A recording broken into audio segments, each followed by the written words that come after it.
The world is fire and screaming metal. One moment you're 10,000 feet above occupied France, the next you're falling through an empty sky, the silk of your parachute the only thing between you and eternity. On the ground, you are no longer a pilot. You are a ghost, hunted, alone. Every shadow holds a threat. Every open field is a death trap. Your only hope lies in whispers, in a secret network now shattered. And then you meet your savior, a 61-year-old woman with a wicker shopping basket. To understand the miracle of this meeting, we must first grasp the catastrophe that made it necessary. By early 1943, the skies over Fortress Europe had become the central battlefield of the Second World War. The Allied strategic bombing campaign was a relentless sledgehammer offensive designed to cripple Germany's industrial heart. Fleets of B-17 flying fortresses and other heavy bombers flew deep into hostile territory, weathering storms of flak and swarms of enemy fighters. The price of this strategy was paid in blood and aluminum. Losses were staggering, reaching unsustainable levels. For every bomber that went down, it wasn't just a machine that was lost. It was a crew of 10 highly trained men. The investment in these men was immense. Each crew represented over $150,000 in training costs and required more than 3 months of intensive instruction to become combat ready. They were a strategic asset more valuable than the aircraft they flew. Losing them to a prison camp or a shallow grave was a blow the Allied war effort could barely afford. In this high-stakes calculus of war, escape and evasion became a critical fourth dimension of the air campaign. British military intelligence, Section 9 or MI9, was tasked with a singular, vital mission: get the boys home. They sponsored, funded, and coordinated a web of clandestine escape lines that stretched across occupied Europe. These networks were the airmen's lifeline, a fragile chain of safe houses, brave guides, and secret routes leading to the safety of neutral territory. The most successful of these, the crown jewel of MI9's operations in France, was known as the Pat O'Leary Line. Run by a Belgian army doctor named Albert Geris, it was a masterpiece of covert organization. For 2 years, it had funneled hundreds of downed airmen and escaped prisoners of war south through the treacherous Pyrenees mountains and into neutral Spain. It was a beacon of hope in a continent shrouded in darkness. But on March 2nd, 1943, that beacon was extinguished. The line was betrayed from within. A British officer, Harold Cole, a man once trusted by the resistance, had become a Gestapo informant. His treachery was absolute. In a series of coordinated raids, the Gestapo descended. Albert Geris was captured in Marseille. His entire command structure was decapitated. Safe houses were raided, guides were arrested, and the invisible railroad ground to a halt. In an instant, the Pat O'Leary Line ceased to exist. The result was a strategic disaster. More than 100 Allied airmen, men who were in various stages of their journey to freedom, were suddenly stranded. Their contacts were gone. The doors they were told to knock on now opened to a Gestapo agent. They were cut off, isolated, and being hunted by an enemy that held all the cards. Their chances of survival had plummeted from slim to nearly non-existent.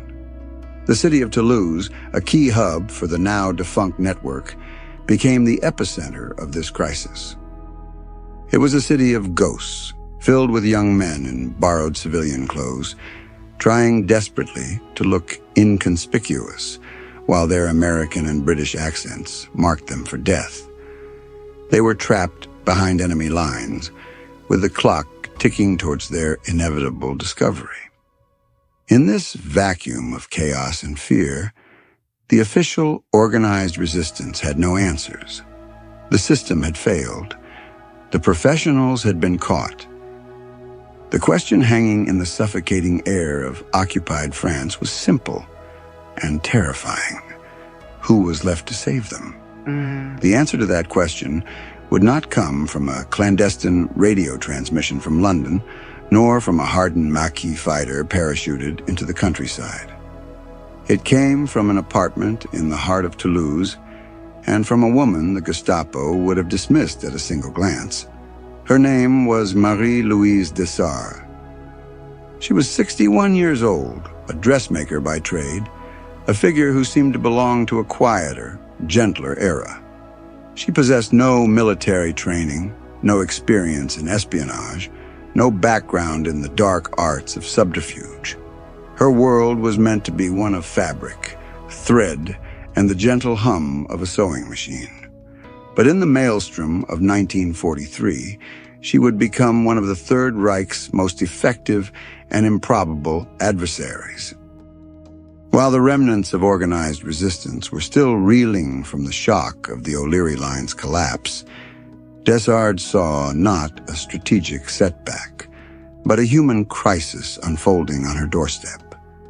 The young men with foreign eyes and ill-fitting clothes, trying to blend into the crowds, were not abstract assets to be tallied on a report for MI9. They were sons, brothers, and husbands, trapped and facing a terrible fate. She had already been doing her part in a smaller capacity, a minor cog in the great machine of the resistance. But now the machine was broken. There were no more orders to follow, no established protocols to rely on, so she simply decided to build a new one, on her own terms. With breathtaking speed and initiative, she began to act. She used the few trusted contacts she had, putting out whispers in the city's cafes and markets. She began to gather the scattered, terrified airmen, pulling them from the shadows and into a fragile web of new safe houses, apartments of trusted friends, back rooms of shops, even attics of neighbors who risked everything on the strength of her word. This was not a formal organization born of committee meetings and coded cables. It was an organism, grown out of pure necessity, with Marie-Louise Desard as its heart and mind. She gave her fledgling network a code name, a simple and personal one, Françoise. The Françoise line was not a sprawling enterprise. For now, it was just her. A 61-year-old woman against the entire security apparatus of Nazi Germany.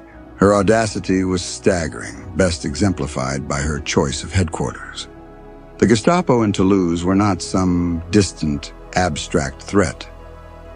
Their regional headquarters was a place of dread, from which screams often echoed and from which few prisoners ever returned. It was the nerve center of the enemy's power. And Marie-Louise Desard had chosen to run her rescue operation from her own apartment, located in the building directly next door. From her window, she could watch the comings and goings of the very men tasked with hunting her down. It was a decision of such colossal nerve that it bordered on madness.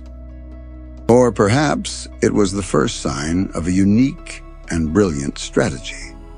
To hide not in the remote darkness of the countryside, but in the blinding light of the enemy's own gaze. She was banking on a simple, universal weakness of the arrogant and the powerful. They rarely see the threat they are not looking for. Her strategy was a masterclass in psychological warfare, waged not with bombs and bullets, but with a wicker basket and a carefully crafted persona. Marie-Louise Desard understood a fundamental truth about her enemy. The Gestapo and the German military were systems built on rigid profiles and predictable patterns. They were hunting for spies who looked like spies, for soldiers who looked like soldiers. They were not looking for a talkative, slightly eccentric, 61-year-old woman on her way to the market. So that is precisely who she became. Her primary method of transport was the public train system, a place crawling with German patrols and security checks. For any other resistance operative, this would be the most dangerous part of the journey. For Desard, it became her stage. She would personally escort the downed airmen, often one at a time, on the perilous journey south from Toulouse towards the city of Perpignan, the last major stop before the Pyrenees. The preparation was meticulous. Each airman was stripped of his uniform and anything that could identify him. He was given worn, French civilian clothing and a new flimsy identity card. Most importantly, he was given a single, unbreakable instruction. Say nothing. Let her do all the talking. Boarding the train, they would appear to be the most unlikely of pairs. A grandmother and her quiet, perhaps sullen, grandson. Desard would settle into the compartment, her famous shopping basket placed prominently on her lap, filled with bread, cheese, and vegetables. It was her cover, her excuse for travel, a powerful symbol of domestic normalcy in a world gone mad. The moment of truth would inevitably arrive. A German patrol, cold-eyed and efficient, would enter the carriage, checking papers, their suspicion a palpable force in the cramped space.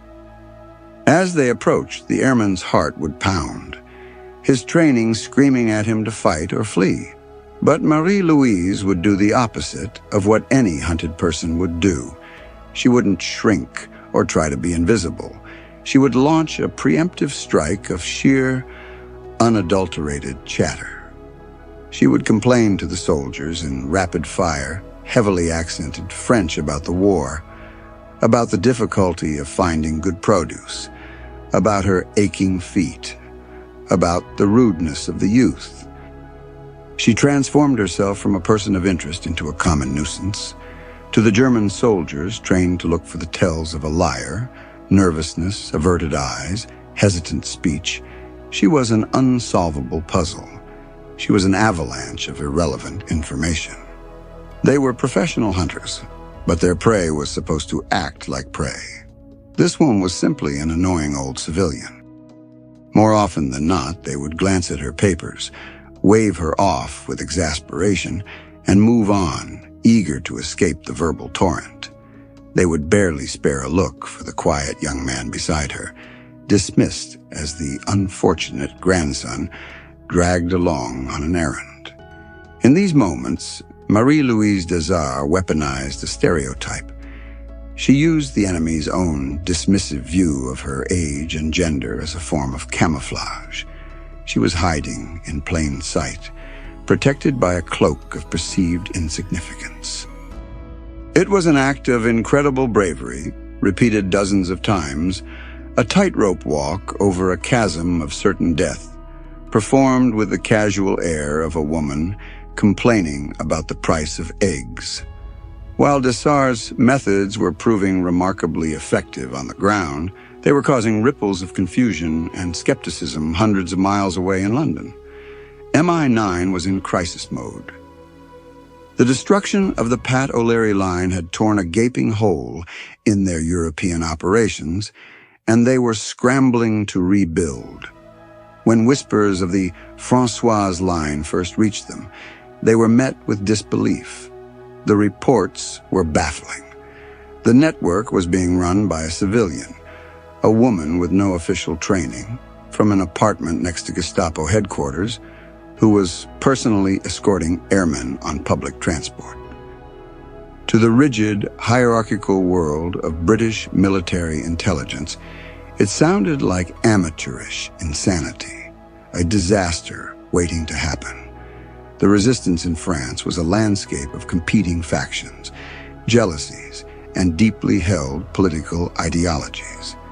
Many established resistance groups, who had their own contacts with London, viewed Desard's sudden rise with suspicion. Her methods were unorthodox, her leadership style was fiercely independent, and she answered to no one. They reported back to MI9 that her operation was reckless, a security risk that endangered not only the airmen she was helping, but the entire underground movement. They argued for her to be shut down, for her assets to be folded into a more professional structure. The fate of the Françoise line and the men it was sheltering rested on the decision of one man, Major Airey Neve. A rising star within MI9, Neve was no ordinary desk-bound officer. He was the first British officer to successfully escape from the infamous Colditz Castle, a German prison designed to be escape-proof. He understood the psychology of escape, the blend of meticulous planning and audacious improvisation required to succeed. He had lived the life of a hunted man and knew that the rules of conventional warfare did not apply in the shadows. Neve was faced with conflicting reports. On one hand, the established networks were screaming that Desard was a dangerous amateur. On the other hand, a steady trickle of Allied airmen was suddenly appearing in Spain, debriefed and sent back to England. When asked how they got out, they told incredible stories of a determined old woman with a shopping basket. The results spoke for themselves. While other, more professional networks were still trying to recover, Françoise was delivering. Neve decided to trust the facts over the rumors. He made a decision that was both pragmatic and visionary.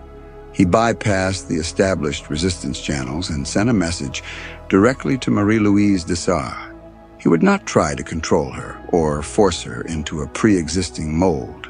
Instead, he granted her what she needed most: full operational autonomy and, crucially, funding. MI9 began airdropping cash and supplies directly to her network. It was a formal anointment. The dressmaker from Toulouse was now an officially recognized, fully funded agent of British intelligence. Airey Neve's gamble was a turning point.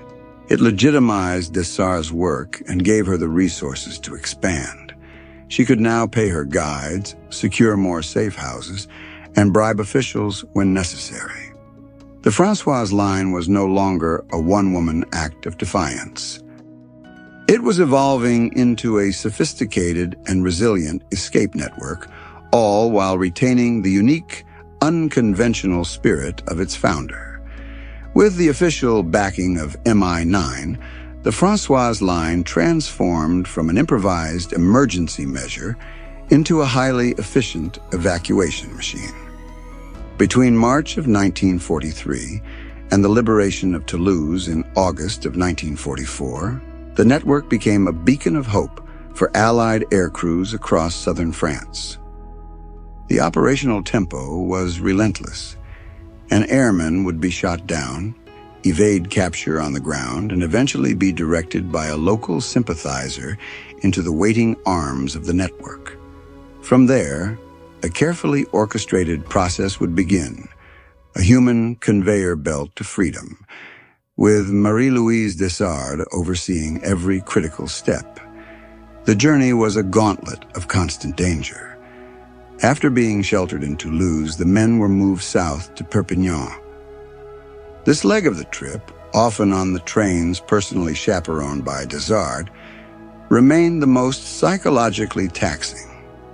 But upon reaching the city, the final and most physically demanding phase of the escape began: the crossing of the Pyrenees. This was a brutal trek through some of Europe's most unforgiving terrain. The guides, local Basques who knew the mountains like the back of their hands, would lead small groups of airmen on grueling, multi-day hikes.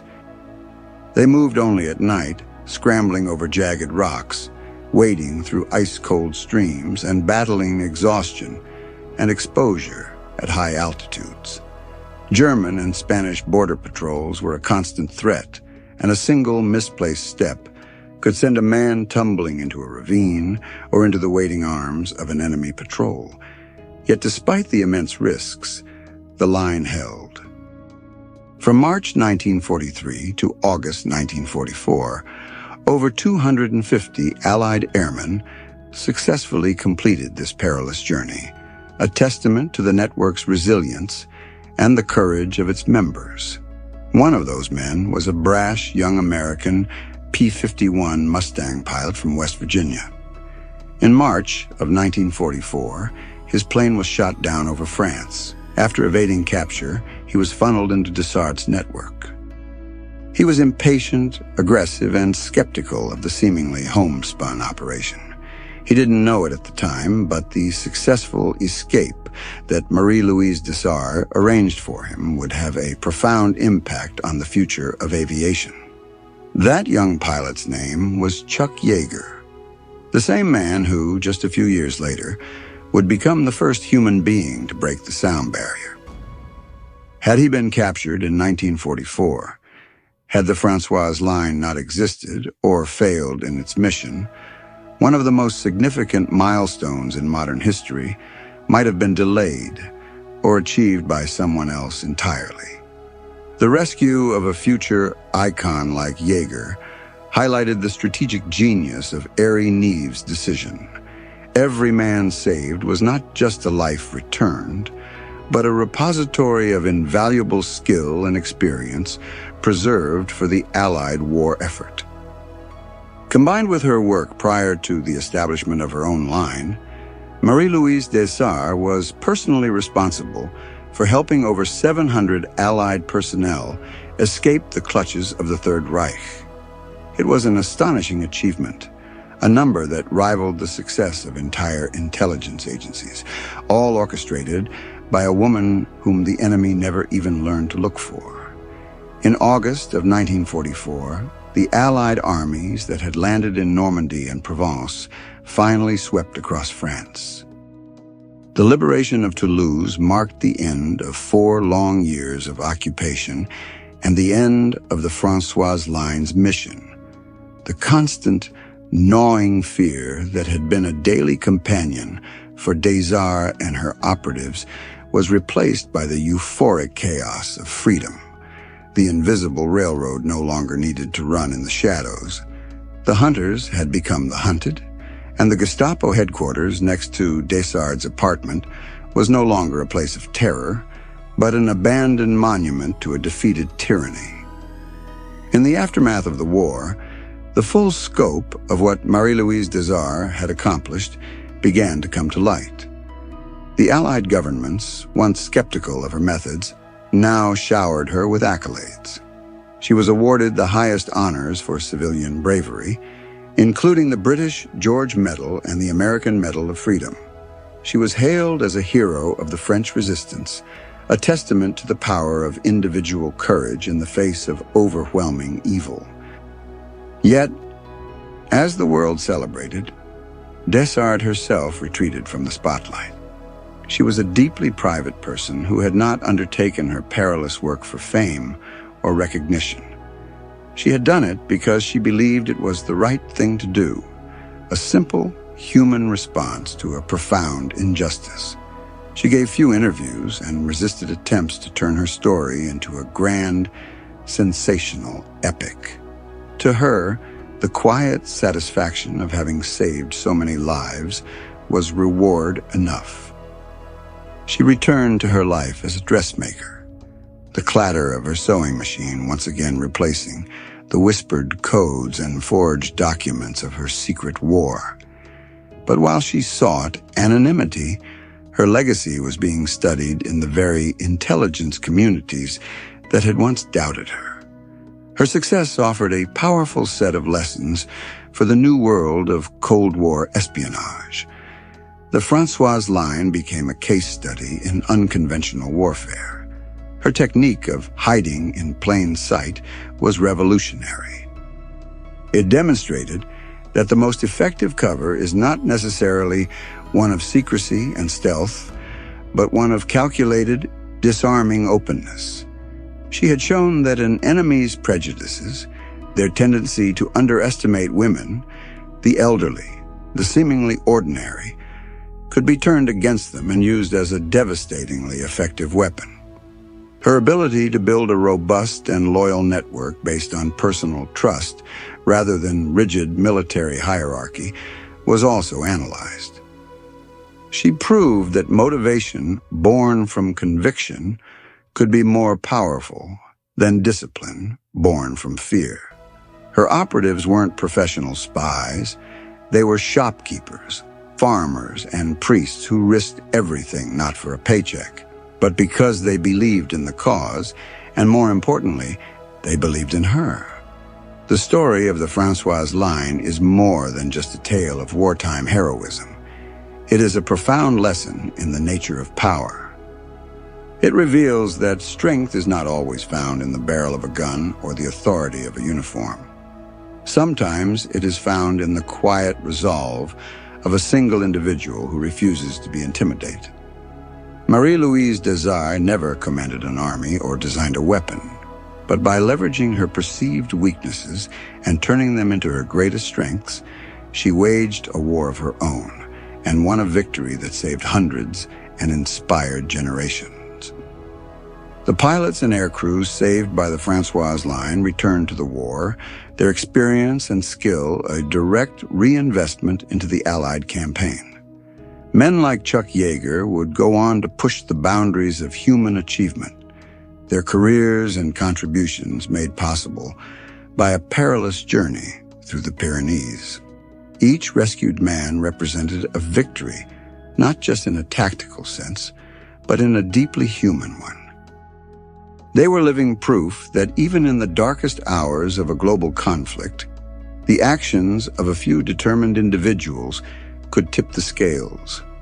Marie-Louise Desard's story forces us to reconsider our very definition of a warrior. She fought her war not on the beaches of Normandy or in the skies over Berlin, but in the crowded corridors of third-class train carriages and the quiet living rooms of Toulouse. Her weapons were a disarming smile, a torrent of chatter, and an unshakable belief in the decency of ordinary people. She saw a catastrophic failure in the established order and, instead of despairing, simply built something new and better in its place. She stands as a timeless example of how courage can manifest in the most unexpected forms. Her legacy is not just in the 700 lives she saved, but in the powerful idea that the most profound acts of resistance are often carried out not by super soldiers, but by ordinary citizens who refuse to let fear dictate their choices. The 61-year-old dressmaker, who lived next door to the Gestapo, proved that in the fight against tyranny, the most potent force is not the might of an army, but the indomitable will of the human spirit. She remains one of the Second World War's greatest unsung heroes, a quiet giant whose bravery echoed from the streets of Toulouse to the corridors of power, forever changing the calculus of clandestine warfare and reminding us that sometimes the most effective way to fight a monster is to be the one thing it never thinks to look for.